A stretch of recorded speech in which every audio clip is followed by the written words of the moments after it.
വാങ്ങിച്ചു പോയ 50 രൂപ സാധാരണയായി 25% റേറ്റ്. ക്ഷമിക്കണം, ഒരു അബദ്ധം പറ്റിപ്പോയതാണ്. ഇനി ഇങ്ങനെ ഉണ്ടാവില്ല.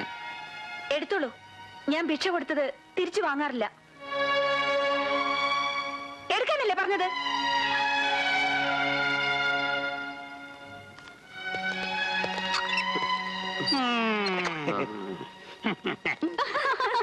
കാണേണ്ടതായിരുന്നു. രൂപയും പിടിച്ചുള്ള ആ നിൽപ്പും ഭാവവും ഫസ്റ്റ് ഡേ തന്നെ ഞാൻ ശരിക്കും അങ്ങ് വരട്ടി. ഇനി ഒരിക്കലും ഈ മാതിരി കഞ്ഞി ഇടപാടിന് പോവില്ല. കഞ്ഞിത്തരവും കൈക്കൂലി വാങ്ങല് ശീലിച്ചവർ അത്ര എളുപ്പമൊന്നും മാറില്ലടി.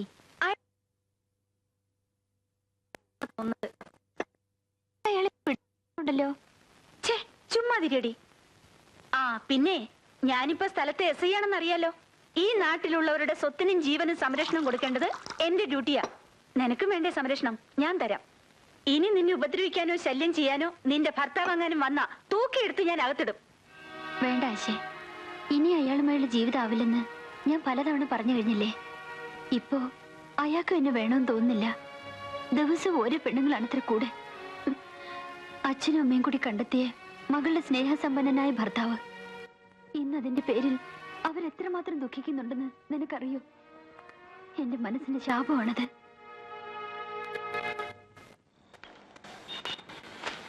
ഈ ജാതി ബിസ്ക്കറ്റ് ഇനി എന്റെ ഇവിടെ വട്ടത്തിലുള്ളത്. കടയിലെ സാധനങ്ങൾ എവിടെ പോകണോ അളിയും ചോദിക്കാറില്ലേ? ദേ കണ്ടോ, ഈ കുപ്പിയിൽ 1 കിലോ ബിസ്ക്കറ്റ് ഉണ്ടായിരുന്നു. ഇപ്പൊ കടയടച്ചാൽ ഇനി ഇവിടെ ഒരു സാധനവും ബാക്കി ഉണ്ടാവില്ല. അച്ഛൻ ഇനി വന്നേ. മോങ്ങാനിരിക്കുന്ന നായുടെ തലേ തേങ്ങ വീണെന്ന് പറഞ്ഞ പോലെ.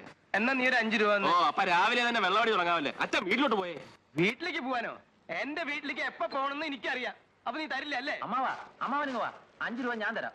നീ വിളിച്ചാൽ ഞാൻ വരും. നിന്നെ എനിക്ക് അത്രയ്ക്ക് ഇഷ്ടം. പ്രഭാര, ഞാനൊരു കാര്യം ആലോചിക്കായിരുന്നു. അമ്മാവന് വട്ടത്തിലുള്ള വഴി ഞാൻ കണ്ടിട്ടുണ്ട്. നാളെ മുതൽ അമ്മാവൻ ഇവിടെ ഇരുന്ന് കണക്ക് എഴുതിയാൽ മതി. ഞാൻ കടയില്ലാത്തപ്പം അത്യാവശ്യം സാധനം എടുത്തു കൊടുക്കണം. അത് വേണോ? അത് വേണം. ഒടുവിൽ നമ്മൾ തമ്മിൽ പിണങ്ങാൻ ഇടവരരുത്. തന്തയ്ക്ക് പറക്കാത്തവനെ. മോനെ, ഞാൻ ആദ്യമായിട്ട് ജോലിക്ക് ജോയിൻ ചെയ്യല്ലേ. അഡ്വാൻസ് ആയിട്ട് ഒരു 10 രൂപ. അയ്യോ, 10 നോട്ടില്ലല്ലോ. ബാക്കി നിനക്ക് 10 രൂപ കിട്ടണമെന്നല്ലേ ഉള്ളൂ. മോനെ, ഒരു 10 രൂപ കൊടുത്തവന്.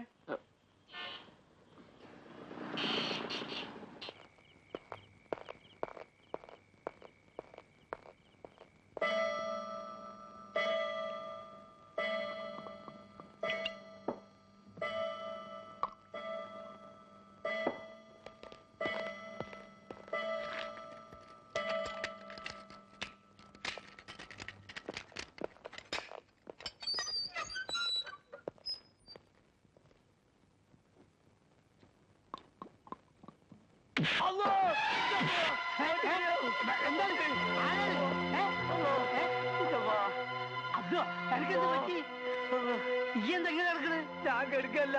നടുവോടെ വരെടുത്ത് കുത്തി കെടുത്തി കളഞ്ഞാണ്. വാസു ശ്വാസം കിട്ടില്ല.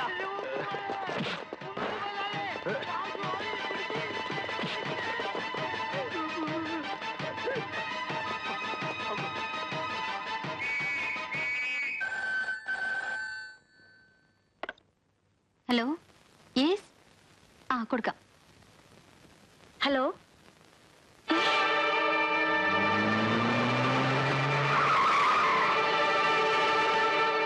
എങ്ങനെയാണ് അയാൾ രക്ഷപ്പെട്ടത്? ഞാൻ അവന് ഊണായിട്ട് സെല്ലിനകത്ത് കയറിയപ്പോ അവൻ ഉറക്കം നടിച്ചെടുക്കായിരുന്നു. അബ്ദുവിന്റെ നിലവിളി കേട്ടില്ല ഞാൻ ഓടിച്ചെന്നത്. അവന്റെ മോന്ത് കൊന്നിട്ട് ഓടിക്കളഞ്ഞെന്ന്. എന്നിട്ട് നിങ്ങളൊക്കെ നോക്കി നിന്നോ? പ്രതീക്ഷിച്ചിട്ടില്ലല്ലോ ഈ സ്റ്റേഷനിൽ ആദ്യത്തെ സംഭവം അത്. ഞങ്ങളൊക്കെ കൂടെ ഓടിയതല്ലേ, പെട്ടെന്നല്ലേ കാണാതായത്. അവന് മായയും മന്ത്രമൊക്കെ അറിയാവുന്ന പറഞ്ഞു. വിവരക്കേട് പറയാതെ പോയി സെർച്ച് ചെയ്യൂ. നാളെ അവനെ കോർട്ടിൽ ഹാജരാക്കാനേ ഓർഡർ.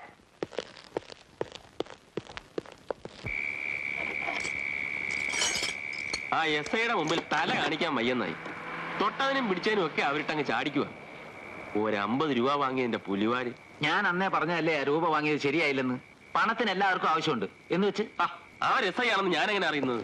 ആ വടിവാള് വാസുവിനെ പിടിച്ച ക്രെഡിറ്റിൽ അല്പം ഒന്ന് തല ഉയർത്തി നിന്നതാ. ഞാൻ പറഞ്ഞ രൂപയുടെ കാര്യം എന്തായി? കടയിൽ തീരെ ചരക്കില്ല. ഇനി രൂപയുടെ കാര്യം എന്നോട് സംസാരിക്കണ്ട. എന്നെ കൊണ്ട് തീരെ നിവർത്തിയില്ല. കൊച്ചിന് പിന്നെ വയറ്റിളക്കും. നിന്റെ പെങ്ങക്കാണി വ്യാക്കൂണും. രണ്ടാമത് വയറ്റുണ്ടെന്നാ തോന്നുന്നത്. അത് ശരി. അപ്പൊ ഇനി രണ്ടാമത്തെ പേരിന്റെ ചെലവ് ഞാൻ ഉണ്ടാക്കണം. എനിക്ക് മനസ്സില്ല. എന്റെ കുറ്റമല്ല. കണക്ക് സംസാരിക്കണ തെണ്ടി. ഇല്ലെങ്കിൽ നിന്റെ കഴുത്തി ഞാൻ ഒടിക്കും. അടക്കം ഒതുക്കായിട്ട് വളർത്തിയ എന്റെ ചേച്ചിയെ അവളെ കുറിച്ച് അനാവശ്യം പറഞ്ഞാലുണ്ടല്ലോ ആ നാക്കി ഞാൻ പിടിച്ചെടുക്കും. ശരീരത്തിൽ കാക്കിയോടൊന്ന് കരുതി നീ അധികം നീളിക്കണ്ട. ഞാൻ വിചാരിച്ച നിന്റെ ജോലികളെ കഴിയും. എന്നാൽ അത് തന്നെ ഒന്ന് കാണട്ടെ. പോലീസ് ഉപ്പായത്തിന്റെ വില കാണിക്കണം, പട്ടി. ഇവർക്കിത് കാണിക്കരുത്. എന്താ ഇത്? ക്ഷമിക്കുന്നതിന് ഒരു അതിരില്ലേ? ഞാൻ കൊടുത്തിട്ടുള്ളതല്ലാതെ എന്റെ പെങ്ങളെ കെട്ടിയതിനു ശേഷം കാൽ കാശ് ഉണ്ടാക്കിയിട്ടുണ്ടോ ഇവൻ? എന്നിട്ടും അവൻ പറഞ്ഞു കേട്ടില്ലേ ഇവനെ ഇന്ന് ഞാൻ. നീ വാ, ഞാൻ പറയട്ടെ.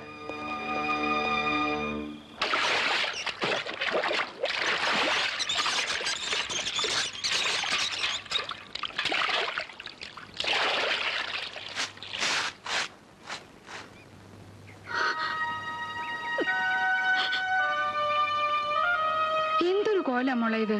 നേരം പരവരാന്ന് വിളിക്കുന്നതിന് മുമ്പ് ഈ സുഖമില്ലാത്ത കുഞ്ഞിനെയും കൊണ്ട് അങ്ങനെ ഇറക്കി വിട്ട ഇങ്ങോട്ടല്ലേ എനിക്ക് വരാൻ പറ്റൂ? ദാമോദരൻ നിന്നെ ഇറക്കി വിട്ടെന്നോ? എന്തിനെ? പൊന്നുമോനെ വിളിച്ച് ചോദിക്കും. ഇന്നലെ രാത്രി നടുറോഡിലിട്ട് ഇഞ്ചി ചതക്കുന്ന പോലല്ലേ ചാച്ചത്. ശരീരത്തിൽ ഇടി കൊള്ളാത്ത ഒരു ഇഞ്ചി സ്ഥലം ബാക്കിയില്ല. കുറച്ച് രൂപ ചോദിച്ചെന്ന് വെച്ച് ഇങ്ങനെ കടുങ്ങി കാണിക്കേണ്ട കാര്യമുണ്ടോ? പ്രഭാകര, പ്രഭാകര, എടാ ഓ, പ്രായമായ പെമ്മക്കടെ മുമ്പിൽ തന്ത കിടക്കുന്ന കിടപ്പ് കണ്ടില്ലേ? അങ്ങോട്ട് എഴുന്നേക്ക്. കാപ്പി ആയ കാപ്പി കാപ്പി. എന്തിനാ കാപ്പി? കാലത്ത് അവരോട് കല്ല് തന്നെ ആവട്ടെ. മോള് വന്ന് നിൽക്കുന്നുണ്ടല്ലേ? എന്തൊരു ബഹളമായത്. അമ്മയ്ക്ക് എന്താ വട്ട് പിടിച്ചോ? അതേടാ, അമ്മയ്ക്ക് വട്ട. എന്റെ പെണ്ണിനെ അവൻ വീട്ടിൽ നിന്ന് ഇറക്കി വിട്ടു. സ്വന്തം അനിയനോടാണോ പോലീസ് ഓറ കാണിക്കുന്നത്? അയാൾക്ക് കൊടുക്കാനുള്ളത് കൊടുത്തിട്ടുമില്ല, പിന്നെ തല്ലും. ഒരു പെങ്ങളെ കുറിച്ച് ആങ്ങളോട് പറയാൻ പാടില്ലാത്ത അയാൾ പറഞ്ഞു, അതുകൊണ്ടാണ് തല്ലിയത്. പോക്കത്തരം പറഞ്ഞാൽ ഇനിയും തല്ലും. നിന്റെ തല്ലുള്ള ഞാൻ അങ്ങനെ നിന്ന് വന്നിട്ട് വേണ്ടേ? ബന്ധം വേർപെടുത്താൻ തീർത്ത് പറഞ്ഞിരിക്കുക. അങ്ങനെ അവൻ പറഞ്ഞോ? എങ്കിൽ നീ രക്ഷപ്പെട്ടു. അച്ഛൻ അങ്ങനെ പറയാം. കയ്യിലൊന്നും വയറ്റിലൊന്നും ആയിട്ട് ഞാൻ അങ്ങോട്ട് പോകാനാ. ആ വയറിന്റെ കാര്യം പറഞ്ഞപ്പോഴാ ഓർത്തത്. എന്റെ വയറ് കാലിയാ. ഇത്തിരി കാപ്പി എടുത്തേ. കാപ്പി. എടാ പ്രഭാകര, നീ പോയി എന്നോട്ട് ക്ഷമ ചോദിക്ക്. എന്റെ പട്ടി പോവും. എന്നാ പിന്നെ അവളോടെ നിക്കട്ടെ. അതാ നല്ലത്. ചേച്ചിയുടെ മാത്രം ചെലവ് നോക്കിയാൽ മതിയല്ലോ, അളിയന്റെയും കൂടെ നോക്കണ്ടല്ലോ. ഞാൻ വഴിയാതാരായത് തന്നെ. ചേച്ചി ഒന്ന് ചുമ്മാ ഇരി. ഒരാഴ്ച ചേച്ചി ഇവിടെ നിൽക്കി. 8ാം ദിവസം ഒരു പാട്ടും പാടി ചേട്ടൻ ഇവിടെ വരും. അത്ര തന്നെ. മോനെ, നീ കക്കൂസരിക്ക. ഒറ്റ മിനിറ്റ് ഞാൻ വരാം. സാവധാനത്തിൽ പോയാൽ മതി. എനിക്ക് രാവിലെ ഡ്യൂട്ടി ഉള്ളതാ. വയസ്സായ മനുഷ്യന് തൂറാൻ പോലും സ്വാതന്ത്ര്യം ഇല്ലെന്നാ. ഏതായാലും ഇവിടെ ജോയിൻ ചെയ്ത സമയത്ത് വളരെ നല്ലൊരു സമ്മാനമാണ് എന്റെ സബോർഡിനേറ്റ്സിൽ നിന്നും കിട്ടിയത്. ലോകപ്പിനകത്ത് കിടന്ന പ്രതിയെ തുറന്നു വിട്ടിട്ട് യാതൊരു അന്വേഷണവും ഇല്ല. നമ്മൾ ഇനി അന്വേഷിക്കാത്ത ഒരു സ്ഥലം ബാക്കിയില്ല അല്ലേ? ഇവനിത് എവിടെ SP ശകാരിച്ചപ്പോ എനിക്കൊരു അക്ഷരം മറുപടി പറയാൻ കഴിഞ്ഞില്ല. ഇങ്ങനൊരു അബദ്ധം ഇതുവരെ ഇവിടെ ഉണ്ടായില്ല അല്ലേ? ഭയങ്കര കഷ്ടപ്പെട്ടിട്ടാണ് ഞാൻ അവനെ പിടിച്ചത്. വിശദീകരണം ഒന്നും വേണ്ട. ഒരാഴ്ചയ്ക്ക് അവനെ പിടിച്ചിരിക്കണം. ഇല്ലെങ്കിൽ ആർക്കൊക്കെയാണ് സസ്പെൻഷൻ കിട്ടുക എന്ന് പറയാനാവില്ല.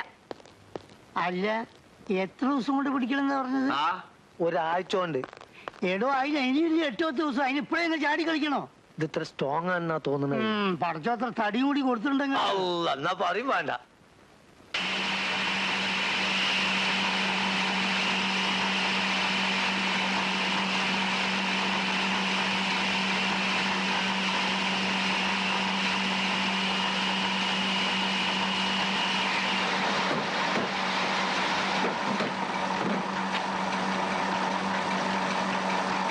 എന്തൊരു അന്യായമായി കാണിക്കുന്നത്. എന്റെ പാതി ഗോതമ്പ് ഇതിനകത്തിരിക്കുക. എന്നാ അകത്തോട്ട് കൈയിട്ട് വാരിങ്ങ് എടുത്തോ. എന്താ നിങ്ങളുടെ വിചാരം? 1 കിലോ ഗോതമ്പിന് 2 കിലോ പൊടി കിട്ടുവോ? ഇതെന്താ കുറുപ്പേ? നിങ്ങളുടെ മോൻ കൊച്ചു പെമ്പിള്ളേർക്ക് മാത്രമേ ഗോതമ്പ് പൊടിച്ചു കൊടുക്കത്തുള്ളൂ. 1 മണിക്കൂറായി ഞാനിവിടെ നിൽക്കുന്നു. അവൻ എന്റെ മുഖത്തേക്ക് ഒന്ന് നോക്കണമല്ലോ. അമ്മണിയമ്മ വിഷമിക്കണ്ട, നിങ്ങളുടെ മുഖത്ത് ഞാൻ നോക്കിക്കൊള്ളാം.